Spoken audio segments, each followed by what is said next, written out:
अभी हम सभी रूहानी सत्संग में बैठे हैं, परंतु यह सत्संग अन्य सभी सत्संगों से बहुत निराला है। सत्संग तो कहाँ भी किसको भी कह सकते हैं, कुछ भी भक्ति कीर्तन कथा आदि करने को सत्संग कहते हैं, परंतु ये निराला क्यों है? क्योंकि यह सत्य का ही संग है। वास्तव में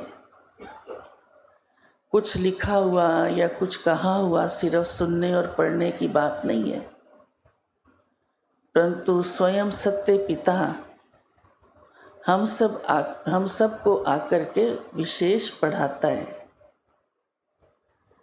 तो बाबा ने आज उन सत्संगों में और यहाँ के सत्संग में बहुत अंतर सुनाया है। बहुत सारे अंतर हैं, लेकिन मुख्य रूप से दो अंतर के कारण सभी बातों का अंतर है। एक तो पहली बात कि इस सत्संग में एम ऑब्जेक्ट है, सिर्फ ऐसे ही नहीं कि ये सुनते जाओ बस, लेकिन ये पढ़ाई है, इसमें लक्ष्य है। पढ़ाई में हमेशा स्टूडेंट के मन में ये लक्ष्य होता है, मुझे ये डिग्री लेनी है। ऐसे ही नहीं सिर्फ स्कूल गया और सुनता गया, और वो सुन रहा है समझ रहा है, उसका भी इसलिए पेपर होता रहता है। तो बाबा ने हमें एम ऑब्जेक्ट दी है कि मैं किस लिए आया हूँ और क्या आकर करता हूँ, क्या तुम्हें लक्ष्य देता हूँ। वो तो सभी को याद ही है कि हम ये मनुष्य से देवता बनने की पढ़ाई पढ़ रहे हैं।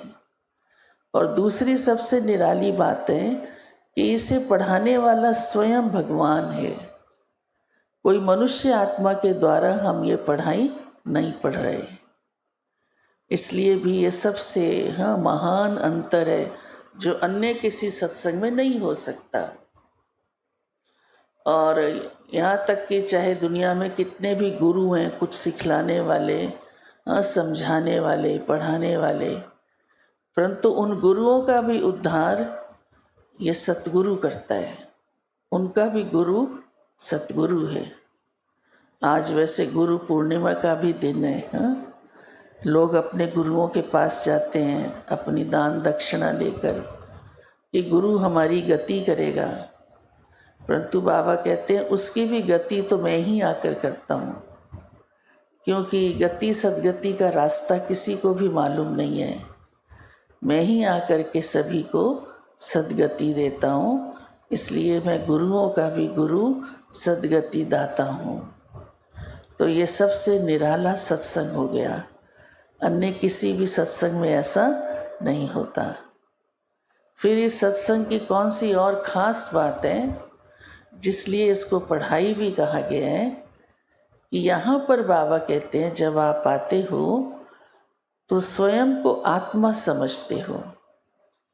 ये देह अभिमानियों का सत्संग नहीं है।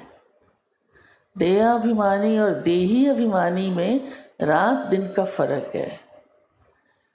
क्यों ये देही अभिमानियों का सत्संग है? क्योंकि बाबा कहते हैं ये ईश्वरीय संप्रदाय है। भले सभी ये कह देते मैं ईश्वर की संतान हूँ, परंतु प्रैक्टिकल तो वो ईश्वर की संतान बने ही नहीं।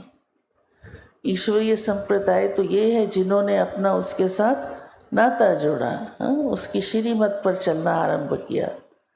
इसलिए भी ये बहुत बड़ा फर्क है कि वो देह अभिमान में रहते हैं और हम देही अभिमानी होकर चलते हैं, क्योंकि ईश्वर की संतान ये देह नहीं है, आत्मा है। तो संतान समझना माना स्वयं को आत्मा समझना। अगर आत्मा नहीं समझा तो हम उसकी संतान कैसे कहला सकते हैं?